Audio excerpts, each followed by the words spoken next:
Assalamualaikum warahmatullahi wabarakatuh. Perkenalkan nama saya Julia Ramaddewi, NIM G00238087, kelompok A10. Di sini saya akan menjelaskan beberapa hal terkait organ genitalia maskulina, organ genitalia feminina, dan uropatika. Jadi, eh, mulai dari bagaimana sih ereksi dan ejakulasi itu, lalu eh, fertilisasi hingga implantasi, lalu juga yang terakhir itu mengenai bagaimana sih alur berkemih seperti itu. Oke, langsung kita mulai dari yang pertama yaitu mekanisme ereksi. Nah, jadi eh, mekanisme ereksi itu seperti apa? Jadi awalnya itu kan eh, kita itu awalnya terdapat pikiran seks dan stimulus taktil di glans penis yang dimana nanti dia akan memberikan umpan balik eh bisa positif, bisa eh negatif. Jadi kalau umpan balik negatifnya itu dia ke pak saraf simpatis yang mensuplai ke venil arteriol, di mana di sini tuh nanti eh akan menginhibisi vasokonstriksi arteri penis. Nah, juga tadi dia akan memberikan umpan balik positif ke saraf parasimpatik. Jadi dia ada dua, yaitu dia tuh bisa mensuplai ke bulba uretral glands dan urethral glands yang nantinya menghasilkan mukus untuk lubrikasi. Lalu dia juga bisa eh, mensuplai si venil arteriol, di mana nanti akhirnya si venil arteriol nanti akan dilatasi yang bisa menyebabkan ereksi sendiri. Gitu. Jadi saraf parasimpatiknya itu dia sakral 2 sampai sakral 4 ya. Seperti itu. Jadi si saraf parasimpatiknya itu nanti bakal mengeluarkan oksida nitrat yang akan menghasilkan enzim guanylysikasa yang akan meningkatkan guanosin monofosfat siklik yang membuat si arteri-arteri di penis itu akan dilatasi, vasodilatasi gitu. Gitu. Jadi karena si tadi apa penisnya itu vasodilatasi sehingga membuat aliran darah itu kan nanti bakal banyak yang masuk. Nah, itulah yang dinamakan ereksi gitu. Selanjutnya jadi tadi ya jadi sebenarnya ini tuh gambaran potongan transversal yang dimana si uretranya ini dia pas longyosa ya. Jadi di sini tuh terdapat vena dorsalis superficialis penis. Di sini ada arteri nervus dorsalis penis kecil di sini. Terus ada juga vena superficialis lateralis penis. Terus di sini ada corpus cavernosum penis yang dia dilapisi oleh tunika beginia. Sini di dalamnya terdapat arteri profunda penis. Terus ini corpus squamosum yang dilapisi tunika beginia juga. Sini uretranya. Ini ada fascia bak. Terus ada fascia penis profunda, pars intercavernosa di sini. Terus ada fascia penis superficialis, ada vena dorsalis profunda penis, ada cutisnya. Nah, jadi eh biasanya itu hanya aktivitas parasimpatis yang mensuplai arteriol. Jadi kalau ketika si eh, saraf simpatisnya atau aktivitasnya meningkat, maka dia akan menyebabkan vasokonstriksi. Nah, apabila saraf simpatisnya menurun, dia nanti akan menyebabkan vasodilatasi seperti itu. Jadi penis itu dia akan mengalami ereksi dalam jangka waktu kurang lebih 5 detik.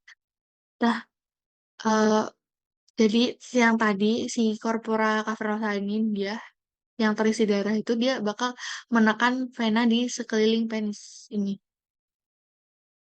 Vena di sekeliling penis yang dia tuh akhirnya mencegah darah kembali dan akhirnya membuat si penis tuh padat ketika ereksi seperti itu. Lalu selanjutnya adalah mekanisme ejakulasi. Jadi mekanisme ejakulasi ini dia dipengaruhi lebih ke parasimpatis ya. Kan kalau mekanisme ereksi itu kan parasimpatis. Kalau yang ejakulasi itu lebih ke simpatis. Gimana dia tuh dibagi jadi dua tahap. Jadi ada emisi yang pertama itu. Jadi emisi itu apa? Jadi emisi itu ketika si perjalanannya dari testis ke OUE. Jadi dari testis ke OUE itu. Jadi eh, lebih tepatnya itu ini ya dari tadi ke ostium duflagellus pada uretra plus prostatica.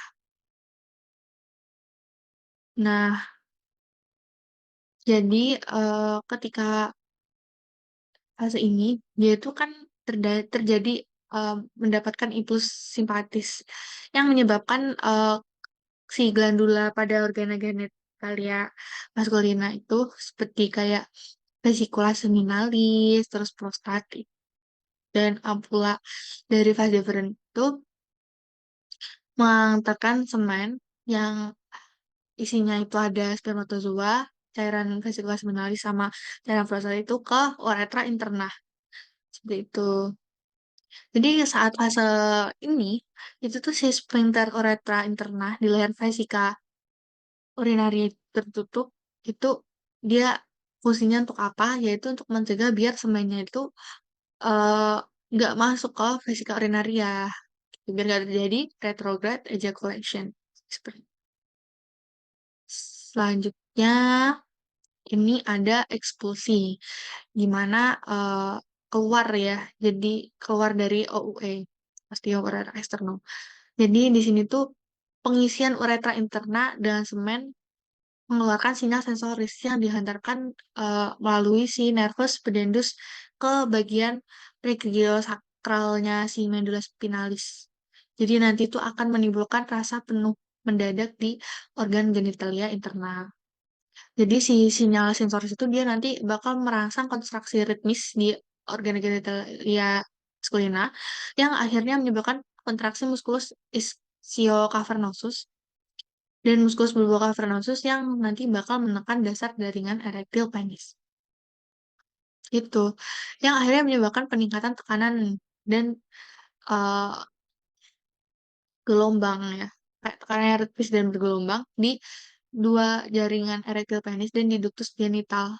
Juga di uretra yang mengejakulasi semen dan uretra keluar. Selanjutnya ada vesicula seminalis. Jadi vesicula seminalis ini kita awali dari strukturnya terlebih dahulu. Ini ya, vesicula seminalis itu. Jadi vesicula seminalis itu dia terdiri dari dua buah organ globus. Dia tuh terletaknya di posterior vesika urinaria. Itu terus dia terdapat tutus deferen di sisi medialnya vesicula seminalis. Nah, terus yang selanjutnya itu fungsi. Jadi fungsi vesicula seminalis itu apa? Yaitu dia itu bakal menghasilkan cairan yang tinggi fruktosa dan memiliki sejumlah khasiat dan komponen yang penting untuk fungsi air mani dan kelangsungan hidup sperma. Jadi dia itu bakal meningkatkan pH air mani secara keseluruhan dan bakal melawan lingkungan asam. Smenoligen itu protein vesikal seminalis ya yang penting dan menghasilkan bentukan matriks seperti gel yang membungkus spermatozoa. Untuk neurovaskularnya apa aja? Itu ada arteri vesikalis inferior sama arteri rectalis media. Terus untuk venanya nanti dia bakal bermuara ke vena ileaca interna. Terus untuk inervasinya itu dia dari plexus prothracticus cabangnya plexus gastricus superior yang akan memberikan cabang ke glandula vesika. Limfanya itu nanti bakal menuju ke nodus limfaticus iliaci interni. Seperti itu. Terus untuk selanjutnya kelenjar prostat. Jadi dari strukturnya lagi. Jadi kelenjar prostat itu dia yang ini ya. Ini kan tadi vesicula seminalis. Nah, di kelenjar prostat itu strukturnya dia letaknya di antara kolom vesika dan diafragma orogenital. Terus nanti difiksasi sama ligamen tubuh bawah prostatikum. Dia tuh muaranya pada uretra pars prostatica yang melalui ductus prostaticus. Dia ada 5 lobus, diaphragma anterior, medius, posterior, lateral, sama dexter et sinister. Nah, itu, cairan prostat itu khususnya untuk apa? Yaitu untuk nutrisi dan perlindungan sperma saat ejakulasi. Terus, cairannya itu, dia bakal disimpan di vesicula seminalis yang di zona sentral. Nah, cairan kelenjar prostat itu juga bakal jadi penentu kualitas semen yang dihasilkan. Nah, juga si kelenjar prostat itu bakal menghasilkan eh, enzim yang dapat membantu proses pencairan semen setelah ejakulasi. Nah, jadi si kelenjar prostat itu selain beberapa fungsi tadi, dia tuh juga bisa membuat eh, mencegah si ejakulasi itu mundur ya. Jadi kondisi semen tertarik mundur di ke kandung kemih seperti itu. Nah, kelenjar prostat itu juga berpengaruh terhadap hormon seks pria, yaitu menunjang kinerja hormon testosteron.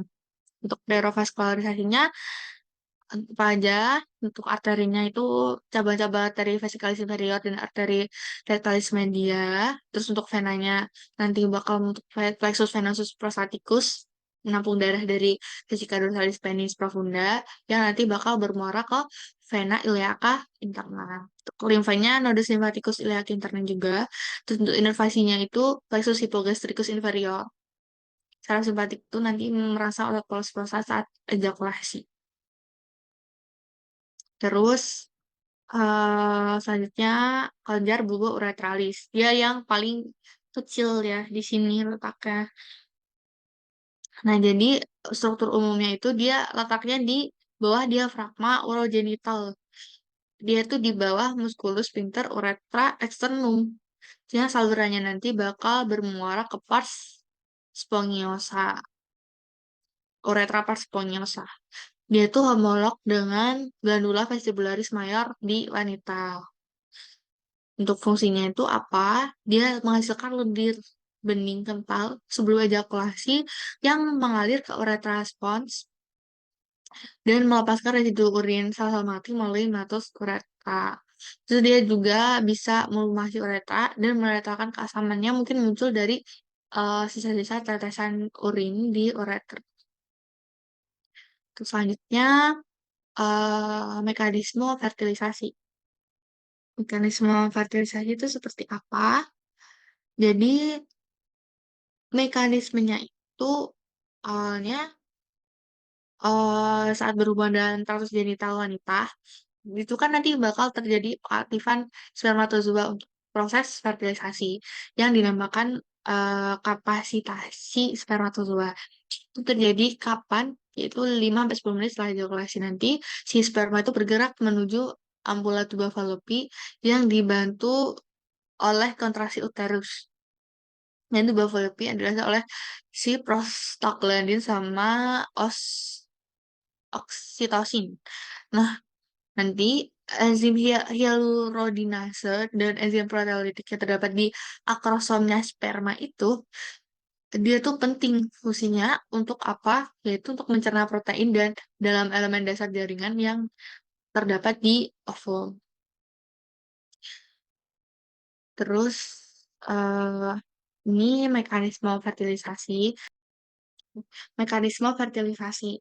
Jadi yang pertama itu sperma yang akan membuahi itu nanti menembus korona radiata melalui enzim-enzim terikat membran yang terdapat dalam membran plasma kepala sperma dan berikatan dengan reseptor ZP3 di zona pelosida. Lalu nanti pengikatan sperma dengan reseptor ini memicu reaksi akrosom, yaitu saat enzim-enzim hidrolitik pada akrosom tersebut dibebaskan ke zona pelosida. Terus yang ketiga, itu si enzim akrosomal cerna zona pellucida membentuk jalur ke membran plasma ovum dan nanti ketika si sperma mencapai ovum, membran plasma kedua sel ini bakal berfusi. Lalu yang keempat, nanti si kepala sperma dan DNA-nya itu memasuki sitoplasma ovum.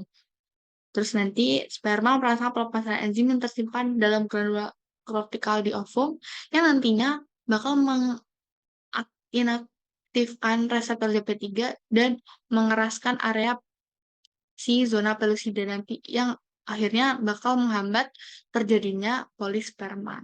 Seperti itu.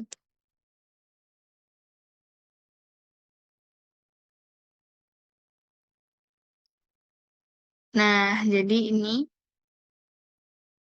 dia proses implantasi itu dia terjadi setelah melalui proses fertilisasi dan proses pembelahan.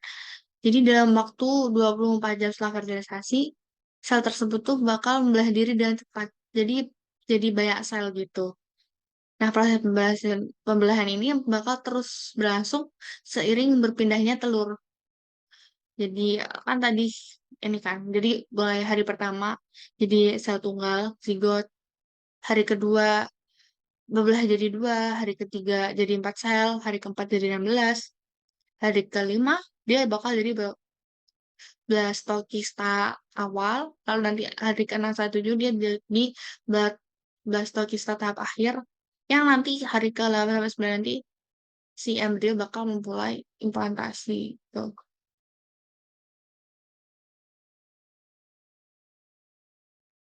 Nah, ini adalah transfer ziggot dan nidasi. Jadi, setelah nanti dia udah mencapai uterus di sini tadi, di hari ke berapa? 6 sampai, berapa tadi? 8 sampai 9 ya, di sini. Itu Blattosita yang sudah berkembang, biasanya dia bakal menetap di kavum UTD selama 1 sampai 3 hari sebelum berimplantasi di endometrium. Jadi, bahasa itu biasanya terjadi kira-kira pada hari ke-5 sampai ke-7 setelah ovulasi. Ya tadi yang membelah-belah ya. Jadi morula seperti itu. Lalu nidasi. Nah, prosesnya tuh gimana sih nidasi itu? Dia tuh yang pertama, dia tuh bakal mendekati kafo uteri. Zona pellucida dari pellucida tuh mulai berdisintegrasi, yang kemudian bagian terluar dari pellucida atau sisa sel trophoblastia itu menempel sama dinding endometrium. Nah, ini tuh namanya apposition. Tuh. Yang kedua, ini si sel-sel trofoblast ini bermultiplikasi dan akhirnya nanti berinvasi masuk ke dalam endometrium. Seperti itu. Eh terus selanjutnya eh nanti sel sisiotrofoblast itu bakal terus membesar ya, seperti jari-jari yang namanya itu villi, di mana dalam villi itu dapat darah dari si bayi, ya, apa fetal vein ya. Nah, terus yang kelima itu, eh jadi si pembuluh darah yang di endometrium itu bakal berfusi membentuk kolam darah yang disebut sebagai maternal blood. Nah, itu yang bakal disebut sebagai plasenta. Tuh. Sekarang adalah yang terakhir, alur perjalanan urin. Jadi sistem urinarnya ada apa aja sih? Ada kidney atau ren, ada ureter, ada vesika, terus ada oret.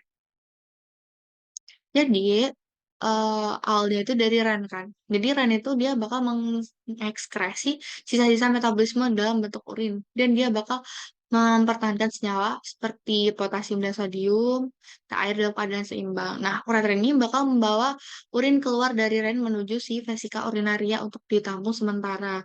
Lalu selanjutnya si urin bakal dibuang ke luar tubuh dari vesika urinaria melalui uretra. Seperti itu. Jadi itu garis besarnya. Nah, sekarang kita akan membahas lebih dalam REN itu sendiri. Jadi REN itu dia membuang urea dari darah melalui unit filtrasi fungsional bernama nefron. Jadi di setiap nefron itu bakal terdapat kapiler darah kecil yang bernama glomerulus, tabung kecil bernama tubulus renalis. Jadi ada dua itu. Nah, urea bersama dengan senyawa cair lainnya itu yang membentuk urin, yang melewati nefron dan turun melalui tubus renalis. Itu nanti eh, si Ren bakal memfiltrasi sekitar 120 sampai 150 liter darah untuk membuang si sisa metabolisme dan menyeimbangkan cairan. Nah, nanti dia bakal masukkan sekitar 1 sampai 2 liter urin setiap harinya. Lalu ureter. Jadi ureter itu saluran yang menyalurkan si urin dari Ren ke vesika urinaria ya. Jadi otot-otot di ureter tuh bakal berkontraksi terus dan berasasi untuk memaksa si urinnya itu biar turun ke bawah gitu. Kalau gimana kalau si urinnya tuh ke atas? Itu namanya berarti si Rennya tuh terkena infeksi gitu. Tandanya ya sekitar sampai 10 sampai 15 detik sekali si jumlah kecil urin itu dikosongkan dari ureter menuju vesika urinaria. Nah, vesika urinaria. Jadi dia tuh tempat untuk menyimpan urin sementara ya. Dah ukurannya itu tergantung. Jadi si vesika urinaria itu dia bisa melebar dan bisa menyempit seperti itu.